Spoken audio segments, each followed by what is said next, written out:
Happy New Year, everyone, and welcome to the first Cerini Nonprofit Connection of the decade. You're in for a great treat today because today we have with us Robert Budd, CEO of Family Residence and Essential Employees. Welcome, Robert. Good morning. So before we get started, Free is such an amazing organization. It's incredible all the things you do. You've gone through a tremendous level of growth over the years, including at least a half a dozen mergers.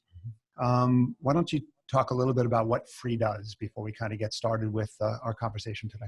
Sure. So I think we're best known as a multiple service provider.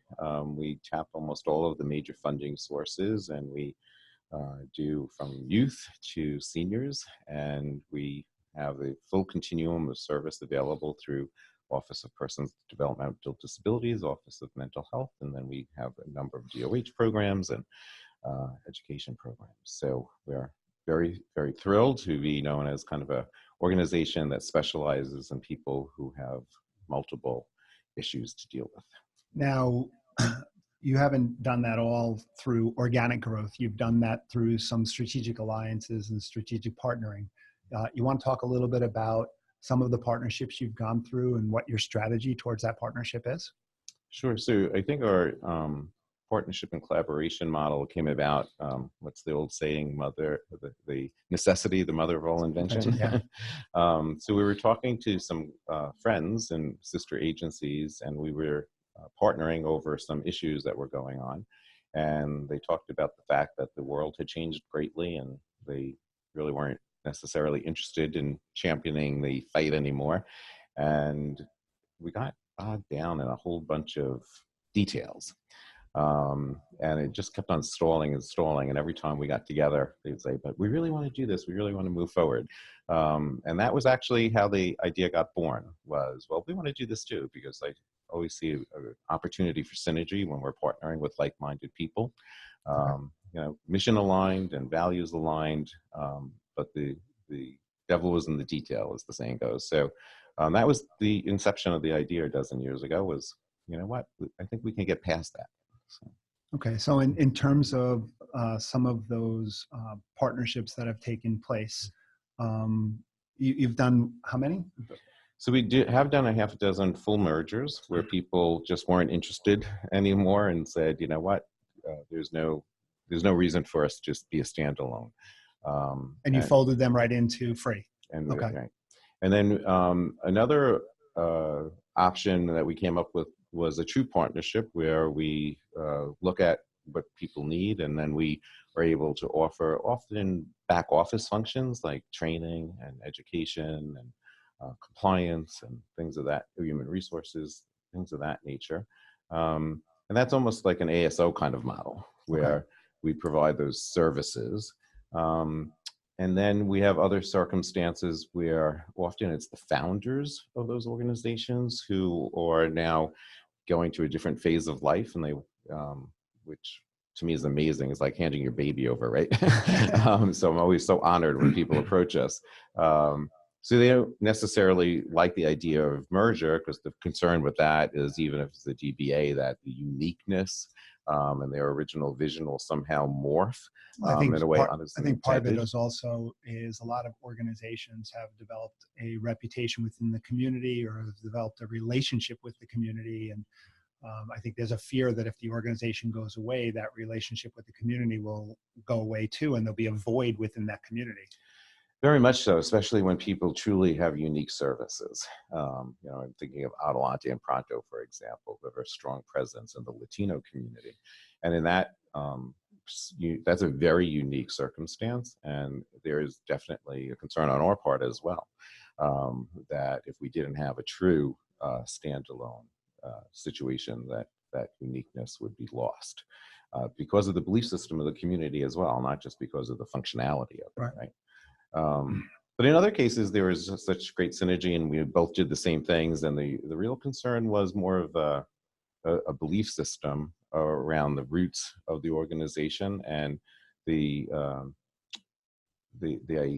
idea of that changing, even if we did, total standalone, still preserve the name, still, ran it as intended.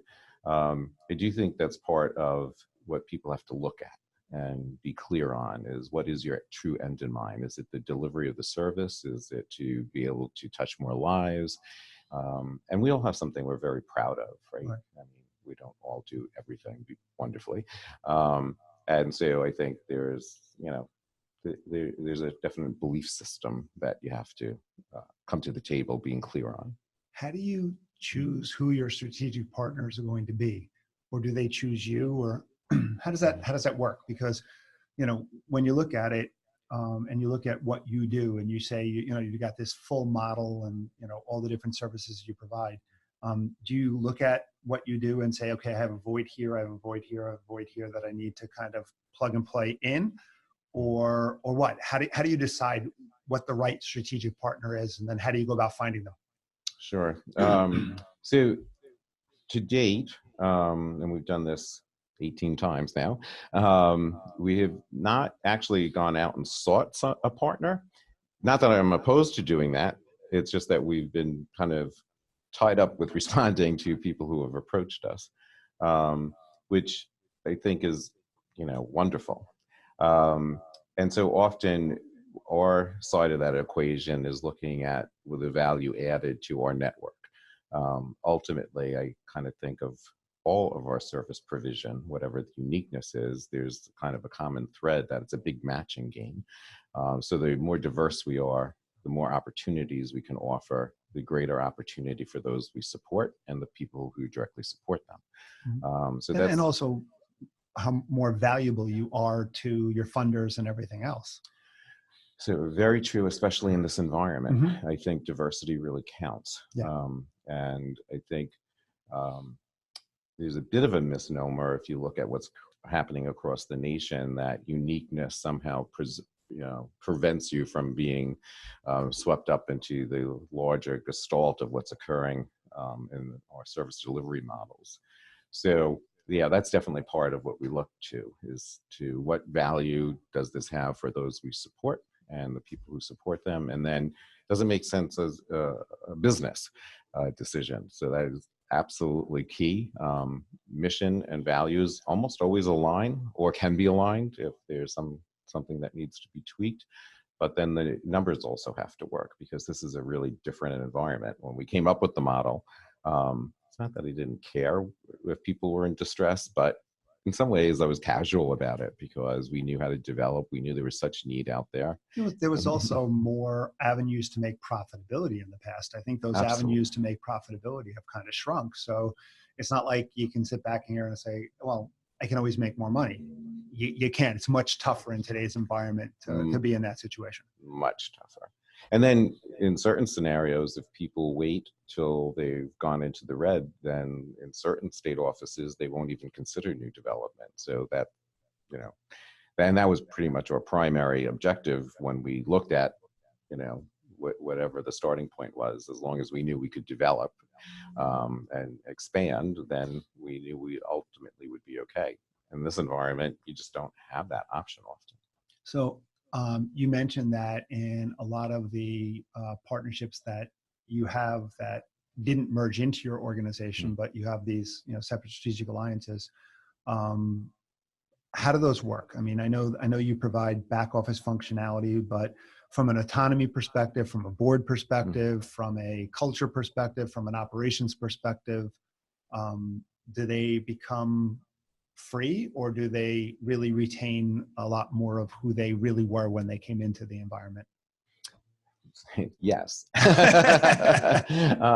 So one of the things that sometimes becomes a challenge, actually, because it can be very time consuming, but one of the things that we're very proud of is that we don't have a template.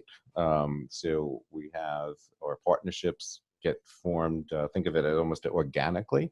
So when someone approaches us, we come together, we first, of course, make sure that we're aligned with mission, core values, and then it really is a very synergistic process as to, what is their end in mind.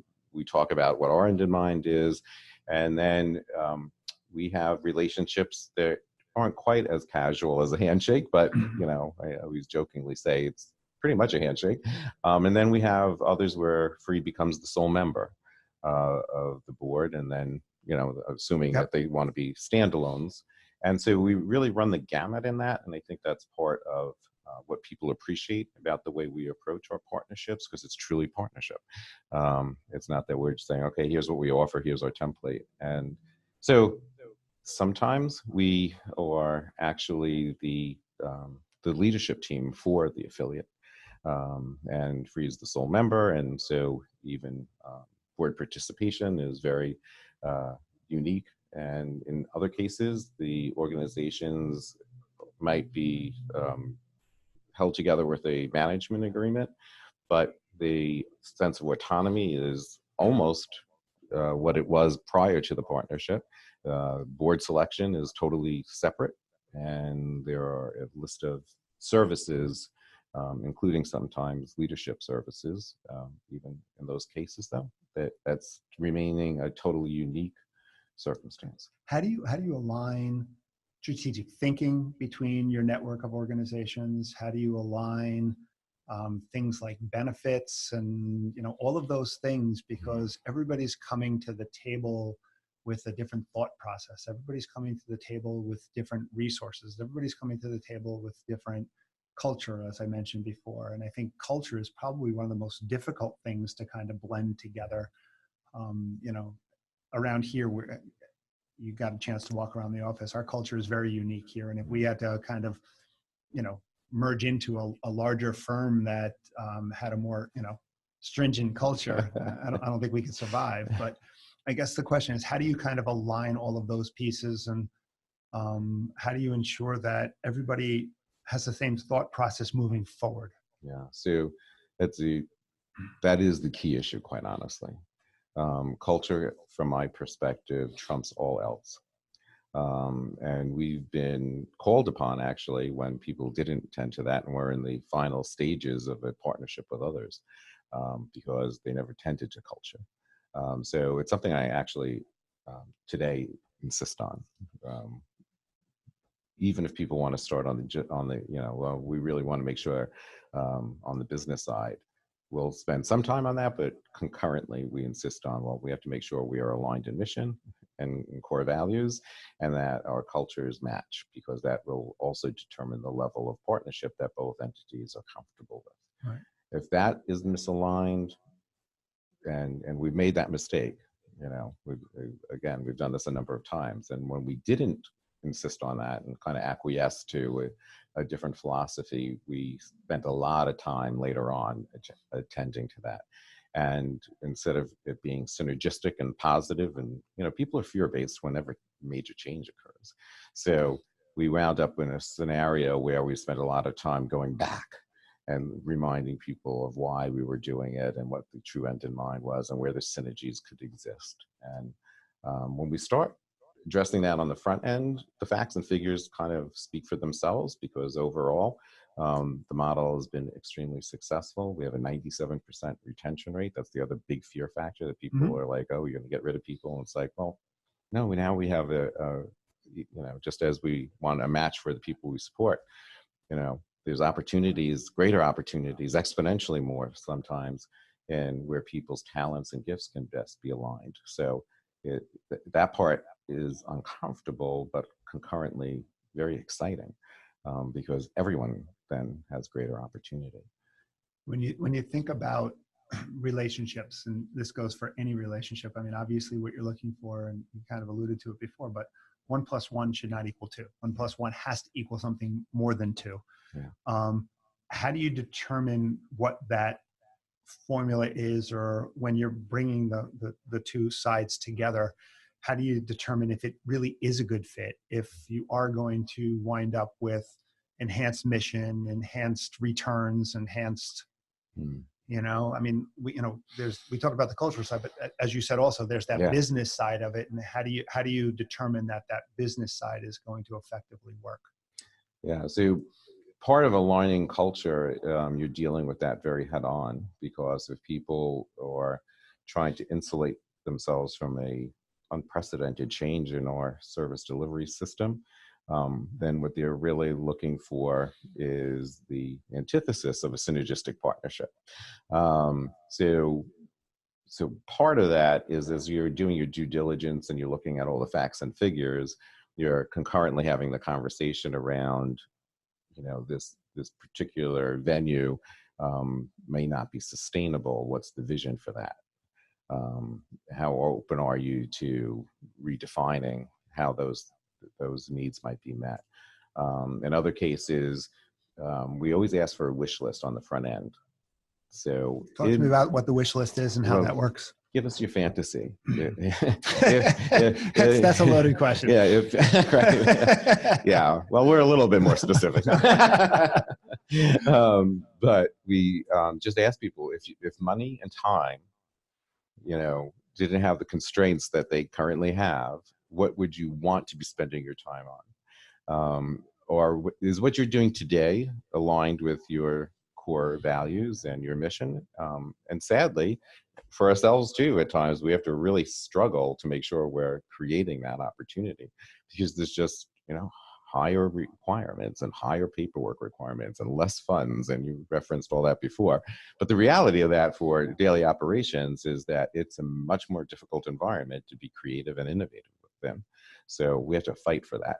And so that's part of that whole, the number crunching becomes an opportunity for those more serious conversations around what is the true opportunity for both of us in this partnership. What are some of when you started going through this process, maybe the first couple times, what are some of the biggest surprises that popped up that you didn't think about early on, and now that you've learned, and now it's easier, but things like contracts and funding and all of those things that have to kind of come into play?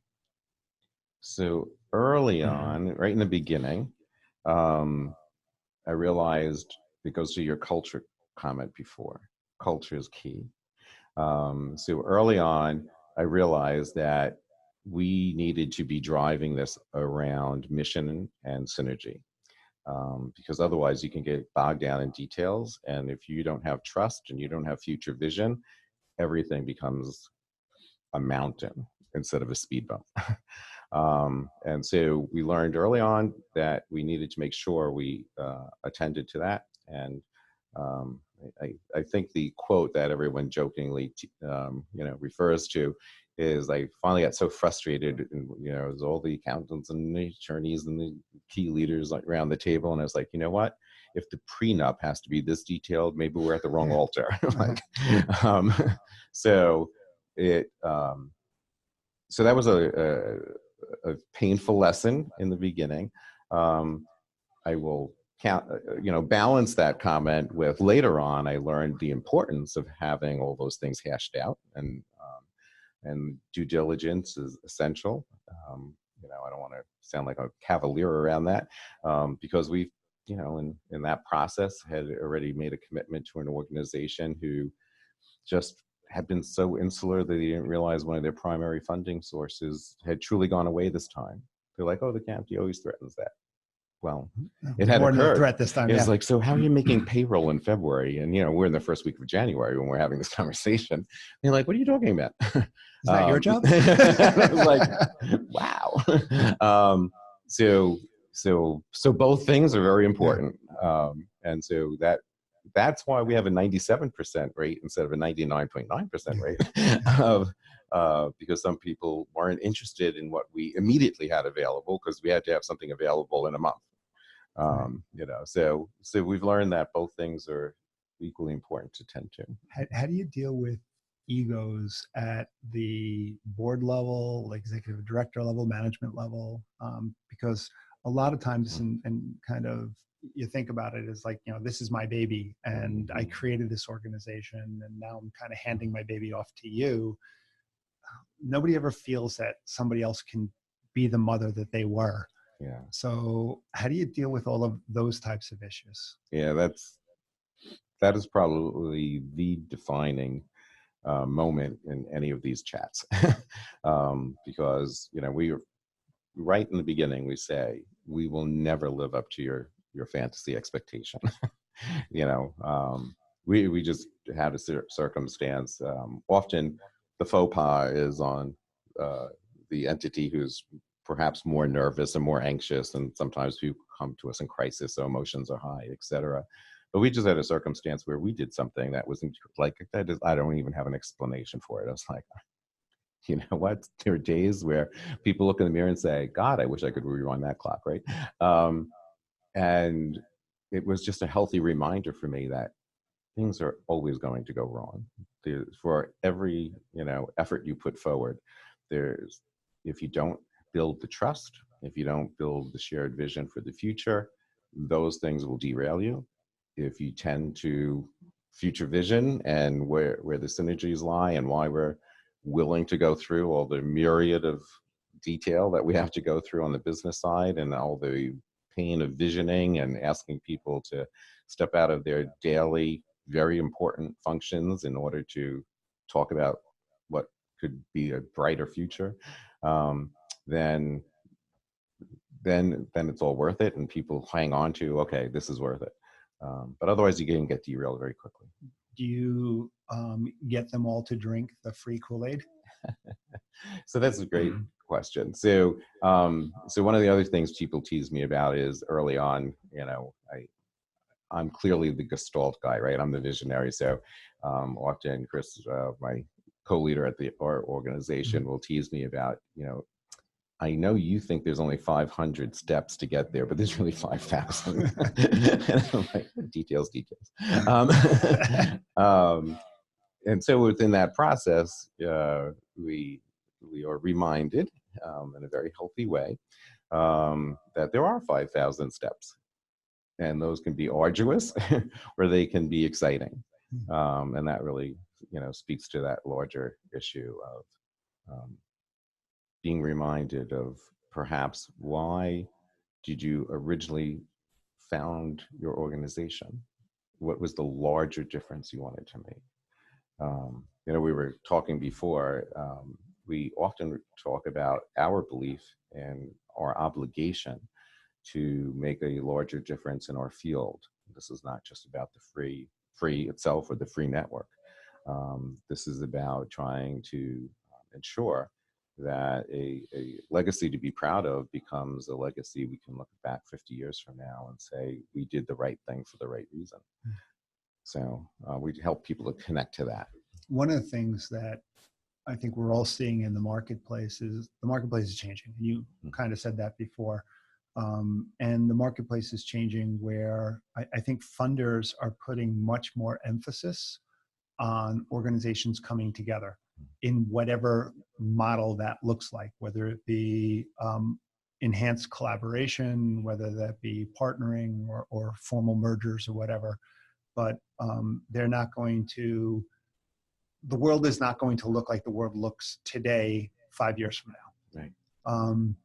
So how are you kind of looking at the direction the marketplace is moving in, and what advice are you giving to other organizations that are out in the space today in terms of what they should be thinking about?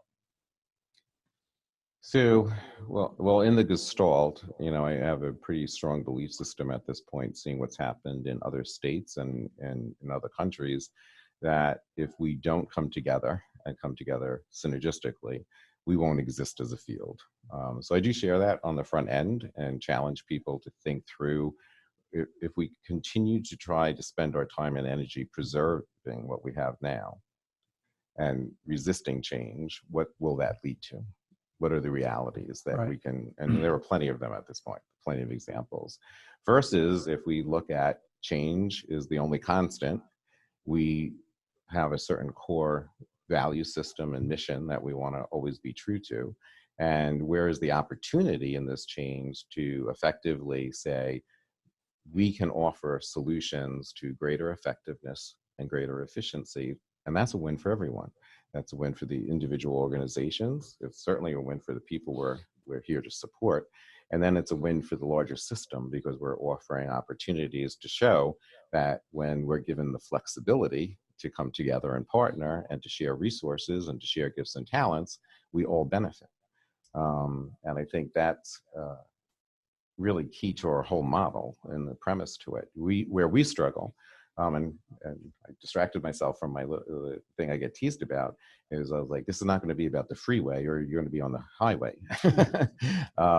Because it's really difficult, right? We have some really great operational managers who, want things to fit in that program box, right? Right. Like this, we know this. We know how to do this, and if people just do it this way, but then you lose the opportunity for creativity and innovation, and you lose the opportunity to take a healthy, good look at yourself, which we all need to do regularly. I think that's where a lot of the benefit comes in terms of bringing in other companies, because you bring in other talent, you bring in people maybe who grew up in a different atmosphere than you have.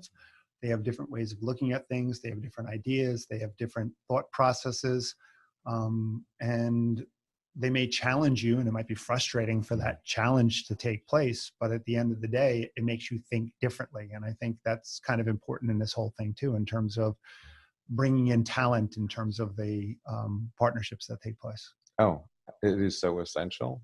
And then sometimes there are mutual voids in talent. Sometimes we talk about mutual frustration. And if you come together and there's enough of us that come together, none of us perhaps would have the resources to bring in a certain level of talent that we know is needed for this current need, national staffing crisis. Right? Yeah. So we need to be looking at doing things with technology that ultimately might be much less costly than they are now, but currently are pretty costly. Right. So we pool our resources, we all benefit from having a shared model and a pooled resource, and then we are able to bring in a talent perhaps that none of us could have afforded individually. So I kind of spoke a little bit before about kind of a process where there's collaboration that takes place, partnership, merger, or whatever. So when you think about kind of working with synergistically with other organizations, it's not always about, hey, let's jump right into bed with them and merge and get married. It's, there's the steps that take place along the way. Do you typically find that you try to collaborate first with organizations to kind of go through that dating process to see what the organizations are all about, and then go from there? Yeah, it's a great question. So I respond well to verbal prompts. You notice that? So many times people come to us saying that they want a merger, but that's not what they really want. It becomes very clear in the conversations. They feel that's the only alternative. And if it's not what they really want, then that's going to make everything very arduous. So we try to get, just be clear on that in the front end. There have been people who've been very clear, like the example I gave before. People say, what, we have zero vision for the future. It's not what we signed up for. We think if the system's going in the wrong direction, you have a vision, great. And by the way, in some of those situations, because, I implore people nowadays, do not wait till you're in crisis. Because in this environment, we have many oversight bodies, and there's a 7-year look back period, and no one is going to insulate us from that. There are still so many boards though that stick their head in the sand, and it's very frustrating. I just they don't see the signs that are kind of right there in front of their face. And then by the time they realize it's too late. You want to walk into a relationship in a position of power, where maybe you're not an equal, but at least you're in a situation where you can have some choice in what you're doing, as opposed to walking into a situation like, I got 12 seconds, and if you don't merge with me in 12 seconds, I'm going into the garbage heap. Yeah. Oh, so important. Yeah. If you're not proactive in this environment, you may have no options. So yeah, we implore people. So what we love, the conversations are truly synergistic then. When people come and they're not in crisis, either due to finance or due to certification issues. Those are the exciting partnerships. Not that the others don't have, get to be exciting, but when people come in crisis, that's a hard place, and especially in your particular example is the one that's the most frustrating. Yeah. When people are still talking about, well, we have to rally and we have to tie ourselves to the oak tree. And it's like, they sawed the limbs off and the tree's on fire. Let go. So I'm not always popular in the beginning with boards because I just believe that we have to be very candid. It can be a very harsh reality, but if we don't deal with that reality, then we really don't have a true starting place. So you mentioned boards. Let's look at your board a second. How did you get your board on the same page in terms of looking at these strategic alliances and mergers and everything else? Was it you that brought the idea? Did they bring the idea to you? How much time is spent in strategic planning talking about these types of topics?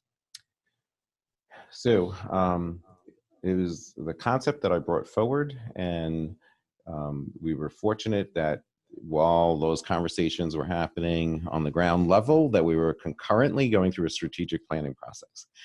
So the idea was actually introduced during that, which was, I wish I could say was brilliantly planned. It was just luck. And then when the first opportunity came about, it was an opportunity that involved a clear benefit for both organizations. And so that made it very palatable. That's when we had the heart-to-heart with our experts, who said, well, you have to be protected in the following ways. And I have to say, this is where I continually praise our board for, we're blessed with a number of entrepreneurial, courage-based folks who said, well, what's the worst that could happen?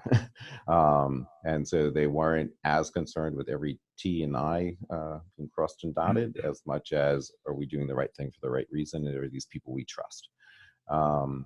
And because the first few were successful, I have to say, at times they'll be the voice of moving things forward, saying, you know what, don't we have this? Yeah. Which is great, because I think sometimes our operations leads really need to be reassured that the board has their back, and that we're very transparent. I think that goes a long way too. I think how you share information is essential. If you do it as in doom and gloom and you wonder why your board's fear-based, right?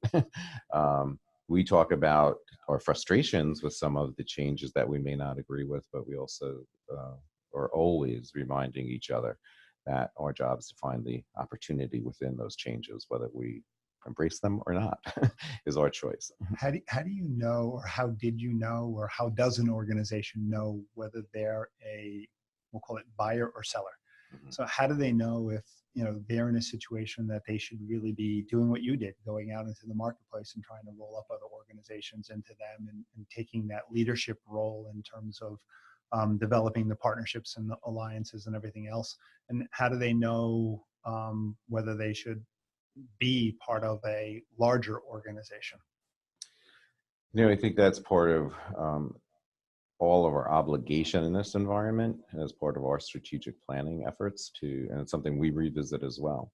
And I would say that in this environment, you want to look at not only are you a buyer or seller for other like organizations, but are there other opportunities that you should be considering?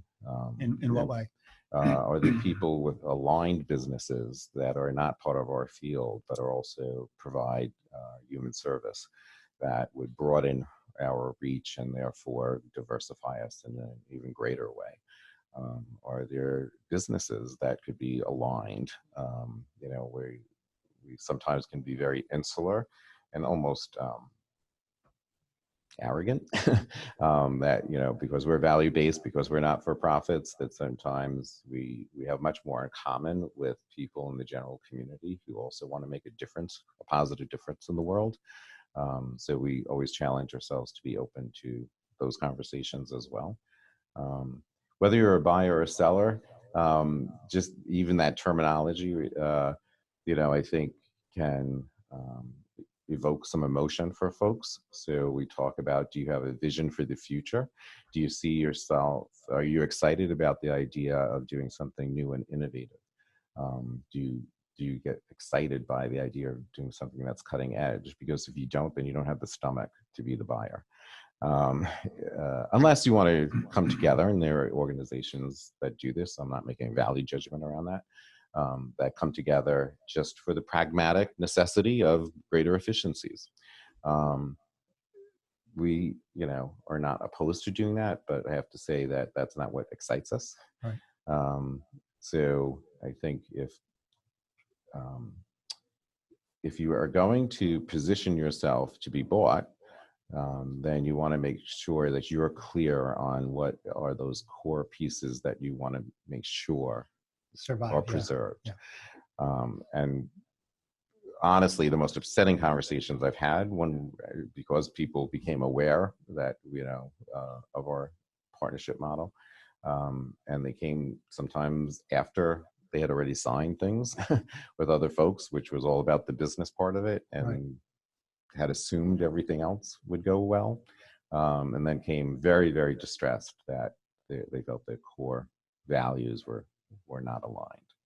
And those were probably my most upsetting conversations as we went through this process, because, it's too late to do anything after it's all done. You talked a little bit about not just necessarily partnering with the nonprofit sector, but also partnering with the for-profit sector. We're seeing that there's a lot more individuals out there who want to make a difference through their business in terms of creating a more socially responsible environment, or dealing with social issues and finding creative, innovative ways to deal with social issues. What are you doing in terms of partnering with for-profit businesses, and how are you kind of looking differently to the for-profit world today than you did maybe 10 years ago? So 10 years ago, it wasn't even a thought, quite honestly. And that was a very recent thought. And that's really because of my role with Anchor nationally. And as I'm seeing things happen in other states. And I give New York a lot of credit for the purposeful delay of some of the transitions that originally had very different timeframes. Because we do have, for all the change, we also have the luxury of being able to participate in the ability to pilot things, which is essential. And so that's really a very new thought process for us to start to look at like-minded for-profits and industry. I think New York is a little behind where things are further on the West Coast. I think that there's more of that social entrepreneurism or partnering between the nonprofit and for-profit sectors happening out there that we don't necessarily see here in New York. I think we're kind of stuck in some of the old models and an old way of looking at things. So I agree with you that this is kind of a new thing that's happening here in New York, but I don't necessarily think it's a new thing that's happening within the United States. Couldn't agree more. And if you look internationally, there are plenty of really wonderful, very exciting examples. And that was the other opportunity I had through Anchor, to be exposed to some of that. And that, quite honestly, I never claimed to be the brightest bulb in the lamp, but the dimmer switch is going on. So what are you doing, or what have you been doing from a private-public partnership perspective? So we literally are at the beginning of those conversations internally. So the first thing we're doing is challenging our leaders internally to understand that there are other options that we haven't really explored, that we've only, given kind of lip service to. What have we actually done? This might be one of those scenarios where we'll be the ones approaching. So that will be new for us in and of itself, rather than responding. I think in these partnerships, in today's environment here in this marketplace, I think I always thought it was going to be the for-profits who led the charge. I think I agree with you. I think it's going to be the nonprofits who are going to need to lead the charge here, and nonprofits who are going to have to kind of start the thought process and the discussion within this. Yeah, I agree. Yeah. So, and the other thing we're doing is we have a very real, our daily operations leads, this is not people whining or being resistant to change. There is a dearth of people available, and there's a national staffing crisis, and that, percolates up. We have, vice presidents doing direct care shifts at times in some of our, and remember, we serve a very unique group of people that no one else on Long Island will serve at times. So that's real. So we have to deal with that reality and concurrently challenge people to say, but that only goes in one direction, and that's not the direction we want to be going in. So how do we build our capacity to be able to create the space to have these conversations? Because if we don't have these conversations and we don't get people on board internally, we won't be positioned to be the partners we want to be with external people. And I assume that the organizations that you're partnering with are expecting you to be thought leaders, are expecting you to be the ones who are pushing information down. And I know that you also, in a lot of the organizations, you provide the fundraising aspect and cover the shortfalls that a lot of these agencies have. So they're relying upon you as for the thought leadership, the lifeblood of money and everything else coming in so you got to get it right. Oh, another sleepless night. Yes, we absolutely feel that obligation. And, it's incumbent upon us to kind of bring the network along, if you will, and to tap people's talents and interests, and to make sure that as much as we're dealing with, here are the challenges we're dealing with, we create the space and time to have the conversations around, here's the opportunities we want to forge forward with. It seems like we have a question for you. A question on the webinar. Have you ever retained the executive director of the acquired nonprofit to aid in the transition process? Yes. So, I'm sorry, I speak in Gestalt terms, right? That's a great specific example. Yes, there have been circumstances where, as I mentioned before, founders are on their way out, and then they'll be with us through the transition period. But there have been other circumstances where the director wanted to stay. And so we're very open to that as well. And that really goes to the synergies that get created with, we had a few scenarios where people, once, some of the myriad of pressures that they were dealing with were gone, they're like, oh, now I can breathe. This is what I really want to be spending time and energy on, which is really exciting, right? So kind of like a rebirth, which is great. So and we do that across the board with leadership opportunities as well, not just with the CEOs. Well, I think also the way your model is set up, where there's a certain level of autonomy that comes into play, and a certain level of, so from a programmatic perspective, you still need someone in there to kind of run the programmatic aspects and some of the leadership aspects of that agency. Correct. Yeah, absolutely. And in other situations when it's just the programs are so aligned, we've been able to not fill all those positions, and that's obviously greater efficiencies there. But then you don't always have the same ability to be innovative. So what's next for Free? Well, I talked about one thing, right? So we're definitely looking for, part of what we've done successfully, I think, has been to be open to an organic process that, gets us in touch with, here's our roots, here's our core values, here's what's happening in the larger world, and where's the opportunity. So we're always open to new things. And so part of it is looking at the world a little differently and who we're looking to partner with. Part of it's looking at the opportunities that exist between organizations that probably historically haven't thought, because of their size, that they need to partner. But one of the things I would love to do is to come together with organizations that have great capacity, have few certification issues, and don't have a financial crisis, because that, to me, is the difference we need to make as a field.